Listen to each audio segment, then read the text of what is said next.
Hey guys, welcome back to the 30 Days of Halloween. Today's tutorial is going to be on this special effects bullet wound, and I'm not going to be using any latex today. So for those of you who are sensitive to latex, this would be a great tutorial for you to follow if you want to try and recreate this. So what I'm doing here is dipping out some wax using the back side of my tweezers. They do have spatulas made specifically for this product. I just didn't get one because I figured I could dig it out with some tweezers, which works fine, but you know, the spatula probably is easier. Once you have the wax you want to work with scooped out, I am going to be taking some coconut oil on my hands because I found that this works the best out of anything. I've tried a few other things to work with this wax, and I feel like this just makes it the most easy to work with, and I don't feel like my hands are all gross and it's hard for me to work with the product when my hands feel gross because I'm just weird like that. So I'm going to be warming this up in my hands and just kind of rolling it into a little worm shape, and then I'm going to be swinging that around and forming that into a circle, which is going to create the bullet wound. So once you have the wax shaped the way you like it, you can then begin to press this down onto whatever area you are going to be applying it to. Since I only have one hand to work with, I'm doing it on my forearm. It is kind of, you know, popping up and moving all around, but you'll get it down eventually. If you do this on like your face or your chest or something, obviously you'd be able to hold it down with your other hand, but I'm just showing it right here. I feel like I can get a better shot of it right here, and then also, you know, be able to see what I'm doing best so that I can do the best tutorial for you guys. So that is the reason for me showing this on my arm, but I'm just going to be smoothing down the wax and, you know, using the heat of my hands to really blend that into my skin so that it doesn't peel up and it is really secure. If you have nails, this is where a spatula would come in handy. The inside is going to be very hard to do, and you're definitely going to want to make sure you don't skip this step so that it stays put. Once the wax is smoothed down, I'm going to be taking a powder, and this looks like a snowstorm right here. This stuff is so messy, but I'm going to be applying this all over the area just to kind of flatten it out and make the wax a little bit more matte so it doesn't look so shiny and unrealistic.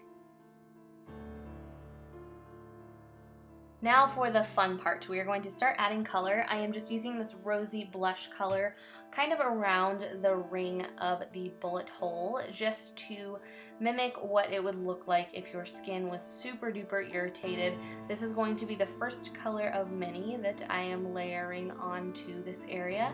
So that's just where I'm starting. Obviously it's going to cling to the wax, but don't worry, we will roughen that up and make sure it all blends later. So now I'm picking up this reddish color. It's really showing kind of orange on camera. I'm not sure why that is. I mean, it definitely was an orangey red color, but it's looking more orange than red. So definitely make sure it is a reddish color to give the full effect, but I am just kind of dipping the brush in and messily applying this. Some places I'm leaving it a little bit more blotchy just to kind of give off the effect of really irritated skin. Now I'm going to be adding black and just again kind of layering colors. I don't want it to be all perfectly blended everywhere. I do want it to be slightly unblended. So now I'm taking a purple liquid lipstick. If you have a purple body paint handy, you could totally use that as well. And I'm just going to be dabbing this around the outside of the wound just to kind of give a slightly bruised effect. And then I'm going to be taking my finger and kind of just blotting that around and blending it.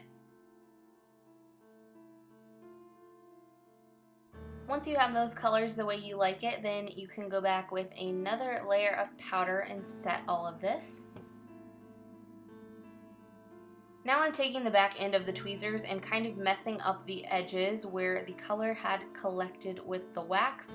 I didn't want it to look so specific and so kind of fake. So by doing this, it's really going to kind of make it look like this irritation is coming from within your skin because you're breaking up that color and leaving a little bit of the skin color coming through, so it doesn't look as uniform. So I just felt like this gave it a really cool effect, so I'm just kind of roughening that up and then going back with my finger and patting over that just to make sure that it all stays down.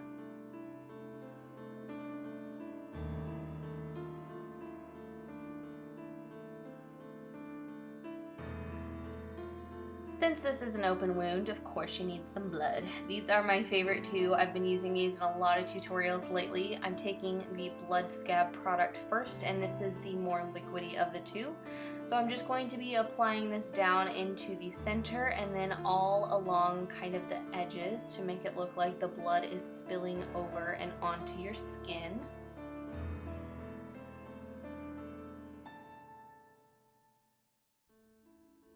And then I'm just going to be dotting this around the wound, of course.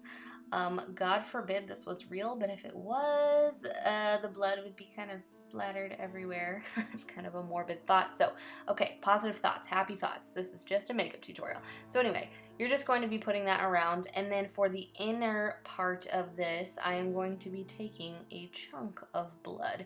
This is a blood gel, so it is definitely more of like a clotted blood or dried scab consistency, and I'm just going to be randomly placing that in the middle and then slightly on the edge, and this is the finished look. I hope you guys enjoyed this tutorial. Thank you so much for tuning into another video in my 30 Days of Halloween series. I hope you're enjoying, and I will see you guys tomorrow.